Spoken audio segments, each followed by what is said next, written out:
Hey guys, and welcome back to a new video. Today I'm going to go over different ways to help you prepare for Valorant's release. For those of you who don't know much about Valorant, it is a 5-a-side tactical first-person shooter in which you and your teammates fight to plant or defuse a spike. This game incorporates different characters called agents, who each have unique abilities which can be used in different situations to benefit the player. In saying this, the game is quite similar to Valve's Counter-Strike Global Offensive, which has the same style of gameplay with the addition of different abilities and weapons. Due to the similarity, the Valorant pro scene is currently being dominated by Csgo pros and veterans. This can be seen in the most recent 100 Thieves tournament, in which a Csgo pro team led by Brax wiped the floor and won overall.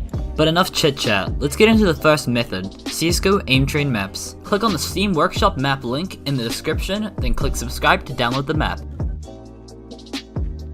Once in CSGO, you should find it under the Workshop Map section.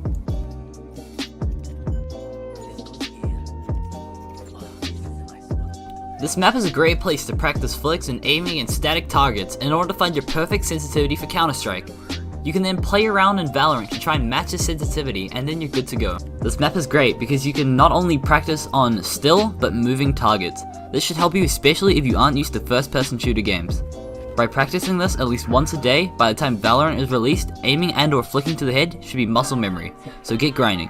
The next method of preparation is spray control practice. An investigation by 100 Thieves took place in which they compared the CSGO and Valorant spray patterns. They noticed many similarities such as in the Spectre rifle and AK from CSGO. Even though some of the guns in CSGO aren't similar to Valorant's guns, it is still important to get used to learning and practicing spray patterns regardless. Go to the second link in the description below and download the map. Repeat the same steps as before and open the map in Counter-Strike. In this map you can select any gun, learn and practice its spray control, and as I said before, I do recommend learning the AK spray. Be careful however, as by practicing with other guns too much, you may get used to the spray pen and you'll find it hard to learn a new one all over again. Spray control is a very important part of any shooter game, so make sure you take advantage of this map. The third method is learning mobility. Strafing in Valorant is more important than you'd think, especially if you're wanting to play Jett. Jett's ability Updraft shoots you up into the air, and when combined with a few strafes can be very effective. This allows the player to get over boxes and other limitations, whilst not being able to get shot due to the strafing. For any of you who don't know how to strafe midair, I'll give you a quick rundown. Strafing requires you to gain momentum, then jump whilst holding down A or D, depending on which way you want to turn.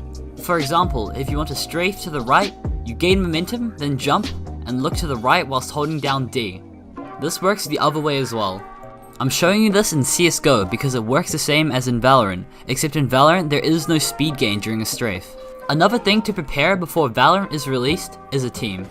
Valorant is a team game, and it is important that you and your team have a strong bond where working together and staying tilt-proof is established.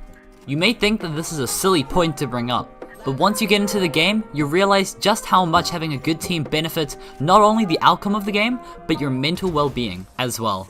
A quick tip for anyone who wants to get really good, increase your reaction speed. Trust me, nobody wants to be like Scara.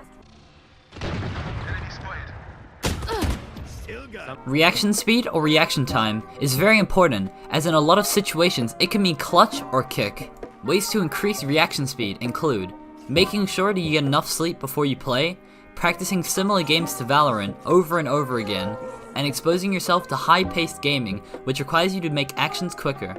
One of the last things that I've found that you should do in order to be the best once Valorant comes out is learn some Csgo terminology. By this, I mean words such as save and eco, words that determine how your team purchases weapons during the setup/buy period. Having this knowledge gives your team a major advantage against teams who don't know how to spend their economy wisely. This sets up future rounds for your team to potentially win. The last tip I have for you is to just watch pros play Valorant. People like Shroud, Brax, Dizzy, and Dr. Lupo. Watching the game gets you exposed and used to how the rounds work, where people like to camp, and usually you get a helpful tip or two from the streamers themselves. I hope you guys enjoyed the video. If you did, then leave a like and comment what area of Valorant you want me to cover next. Don't forget to subscribe if you're new and share this video with anyone who requires this information. Peace out, y'all.